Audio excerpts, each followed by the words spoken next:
اللہ تعالیٰ کا بڑا کرم و احسان ہے کہ اس نے ہم سب کو نماز تراویح پڑھنے کی توفیق عطا کی۔ آج سورہ حاقہ سے لے کر سورہ لیل تک ہم لوگوں نے مکمل کیا۔ کل انشاءاللہ عز و جل ہم لوگ مکمل کر لیں گے، اور ایک ختم کا جو مسئلہ ہے سنت کا تراویح میں قرآن مقدس کا سننا، تو وہ کل انشاءاللہ عز و جل پورا ہو جائے گا۔ ایک بار پھر عرض کر دوں کہ ایک ختم یہ سنت ہے اور پورے مہینے تراویح سنت ہے، تو اس کے بعد بھی وہ نماز تراویح کی جماعت بدستور ہوتی رہے گی۔ گزارش ہے کہ آپ ضرور تشریف لائیں، اور اگر کسی وجہ سے نہیں آ سکتے ہیں تو گھر پر ہی صحیح مگر تراویح کی نماز پڑھیں۔ آج آپ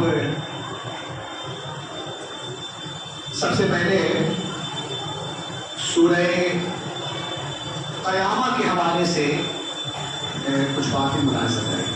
سورہ قیامہ، یہ قیامت کے ناموں میں سے ایک نام ہے۔ جیسے بہت سارے نام ہیں قیامت کے، اس میں قیامہ بھی ایک نام ہے۔ اس سورت کے اندر اللہ تعالیٰ نے کہا کہ وجوہ یومئذ ناظرہ، جب ہمارے رات کی پیشی اللہ کی بارگاہ میں ہوگی تو قرآن کہہ رہا ہے کہ کچھ چہرے ایسے ہوں گے جو کھلے ہوں گے،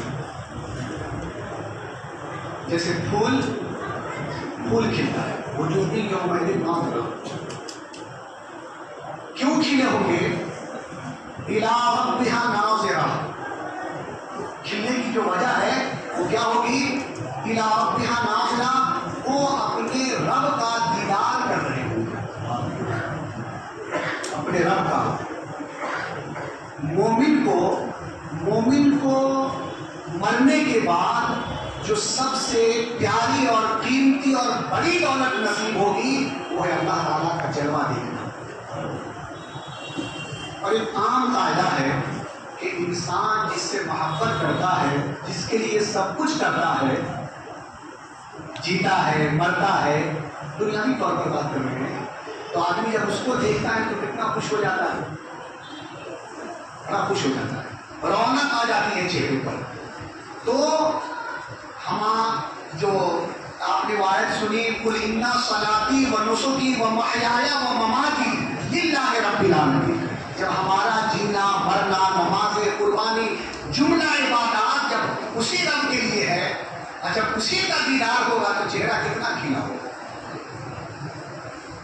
ٹھیک اس کے بعد اللہ تعالیٰ فرما رہا ہے وَوُجُوهٌ يَوْمَئِذٍ بَاسِرَةٌ، اس کی ضد ہے، وہ یہ ہے کہ کچھ چہرے ایسے بھی ہوں گے جو بگڑے ہوں گے، ان کی حالت خراب ہوگی۔ اب آپ اندازہ کر سکتے ہیں کہ وہ کون لوگ ہوں گے؟ وہ بے ایمان، بد اعمال، بد کردار، یہ لوگ ہوں گے۔ اور جب ایسے لوگوں کے جب موت کی گھڑی آتی ہے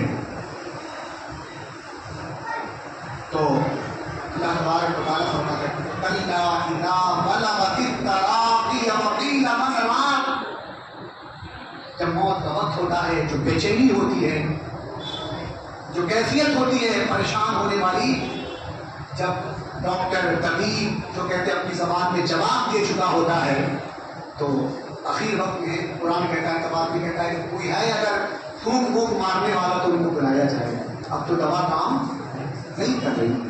وَقِيلَ مَنْ رَاقٍ، جب ایسے لوگوں کو اور بلانے کے بارے میں جب بات ہو رہی ہوتی ہے تو عام طور پر مریض بھی وہیں پہ رہتا ہے، وہیں پہ زیادہ تر بات ہو رہی ہوتی ہے، تو وہ سنتا ہے وَظَنَّ أَنَّهُ الْفِرَاقُ، اب وہ سمجھ جاتا ہے کہ اب ہماری گھر والے سے جدائی کی گھڑی آ چکی ہے۔ یہاں پر ایک بات عرض کر دوں، کئی بار ایسا ہوتا ہے کہ انسان ایسے وقت میں اپنوں کی پہچان بھول جاتا ہے، نہیں پہچانتا بیٹا ہے، بہو ہے، بیٹی ہے، اپنا بیگانہ کوئی نہیں۔ پیارے آقا صلی اللہ تعالیٰ علیہ وسلم سے سوال کیا گیا کہ اللہ کے رسول صلی اللہ علیہ وسلم، انسان پہچان وقت کو دیتا ہے، تو مصطفیٰ کریم ارشاد فرماتے ہیں کہ جب اس کی آنکھیں فرشتوں کو دیکھ لیتی ہیں تو اب دنیا کی پہچان ختم ہو جاتی ہے، اب نہیں پہچانتا کسی کو۔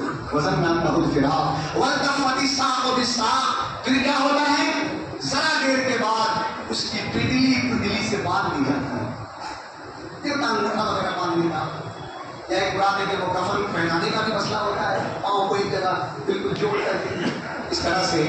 تو اس کے بعد آگے بڑھیں گے تو ہے فلا صدق ولا صلی، تو سب سے پہلی بات جو ذکر کی ہے قرآن نے کہ منہ بگڑے ہوں گے، یہ بے چینی ہوگی، اب جدائی ہو رہی ہے اور وہ کیفیت سخت ہے، اس کے ساتھ معاملہ۔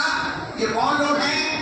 تو کہا فلا صدق ولا صلی، یہ وہ لوگ ہیں جو دین کو اور دین کے یعنی احکام کو سچ نہیں سمجھتے تھے اور بس یوں مذاق میں اور یوں بس ہوتا نہیں ہے۔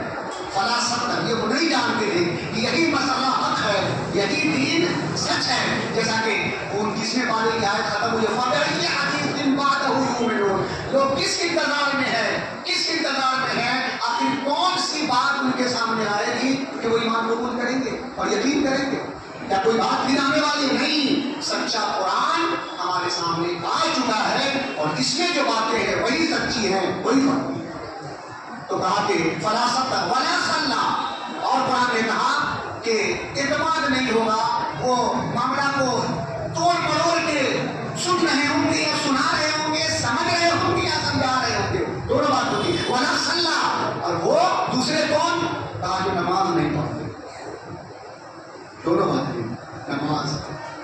تو اگر چاہتے ہیں کہ ہمارے آپ کے چہرے بھی کھلے کھلے رہیں تو پھر نماز بھی پڑھنی ہوگی اور جس دین میں ہے اس دین کے ایک احکام پہ چلنا ہوگا۔ آگے بڑھیے تو اسی طرح کا ایک مضمون سورہ مدثر کے اندر بھی ہے، اور وہاں ہے کہ جب اللہ تبارک و تعالیٰ اپنے فضل سے چہرے کو بھی کھلائے گا اور پھر جنت عطا کرے گا تو جنتی کی ہر خواہش پوری کی جائے گی۔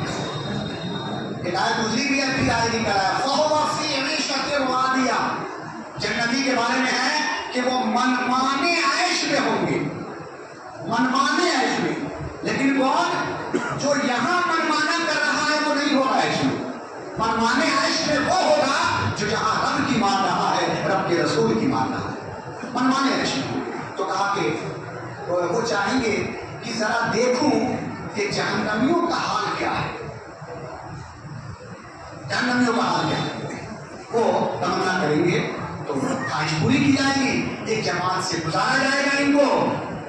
دیکھیں گے کھڑے لوگ پریشان ہیں، چل رہے ہیں، عذاب ہو رہا ہے۔ ما سلککم فی سقر، اللہ نے فرمایا کہ پوچھیں گے کہ تم کو کون سی چیز یہاں لے آئی، تم یہاں کیسے آ گئے؟ ما سلککم فی سقر، تو سب بیک آواز ہو کر کہیں گے، بلک وقت کہیں گے قالو، سب قالو یہ زمانہ سے رہا ہے، قالو لم نکن من المصلین، ہم نماز نہیں پڑھتے، ہم نماز نہیں پڑھتے۔ پھر ایک اور جگہ گزر ہوگا، تم کیسے آ گئے؟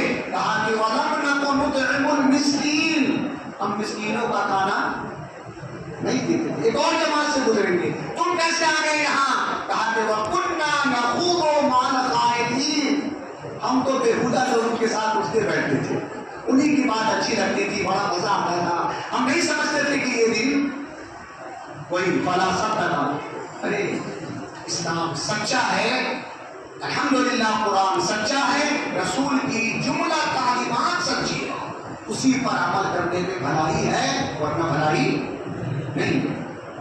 ایک اور بات سورہ دہر کے حوالے سے اور پھر باتوں کو سمجھ لیں۔ یہ مبارک مہینہ لوگ خوب واجبات جو ہیں فطر وغیرہ صدقہ یا زکوٰۃ کے علاوہ بھی لوگ کام کر رہے ہیں بہت اچھا اچھا، جیسے افطار وغیرہ، کپڑے وغیرہ، تحفہ تحائف وغیرہ، کھانے کا انتظام وغیرہ، پانی کا انتظام.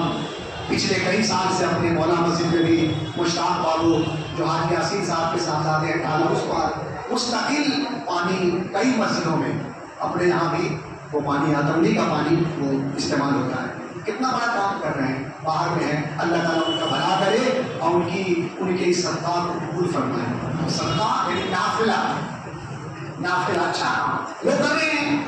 تو اللہ تعالیٰ نے فرمایا اسی طرح کا وہ ذکر کر وَيُطْعِمُونَ الطَّعَامَ عَلَىٰ حُبِّهِ مِسْكِينًا وَيَتِيمًا وَأَسِيرًا. کہا کہ وہ لوگ جو اللہ کی محبت میں، ایک بات دہرا لیجیے، کس کی؟ اللہ کی محبت میں مسکینوں کو، یتیموں کو اور قیدیوں کو کھانا کھلاتے ہیں. اور اس کے علاوہ بھی یہ تو دین کا خاص طور سے ذکر ہے، تو اور بھی وہ سب آ جائے گا. جو کھانا کھلاتے ہیں کس کے لیے؟ اللہ کی محبت میں. حب ہی، حب کے معنی آتے ہیں پیار، محبت. کوئی ہی کی جو ضمیر ہے وہ اللہ کی طرف لوٹ رہی ہے. وَيُطْعِمُونَ الطَّعَامَ عَلَىٰ حُبِّهِ، اللہ کی محبت پر، اللہ کی رضا کے لیے اگر دیتے ہیں کپڑا، کھانا، پیسہ، پانی وغیرہ وغیرہ. اور پھر کیا کہتے ہیں؟ کہتے ہیں کہ لَا نُرِيدُ مِنْكُمْ جَزَاءً وَلَا شُكُورًا. اور کہتے ہیں کہ ہم تم سے شکریہ تک کہنے کا ارادہ نہیں رکھتے. نہیں ہوتا کہ کوئی پلاتا ہے پانی تو شکریہ. لا نریدو منکم، تم سے بدلہ کیا، یعنی تم سے بدلہ کیا لینا ہے ہم کو؟ جو ہم دے رہے ہیں، ہم تو اللہ کی محبت میں دے رہے ہیں، تو تم سے بدلہ کیا لینا ہے؟ بلکہ ہم یہ شکر بھی نہیں.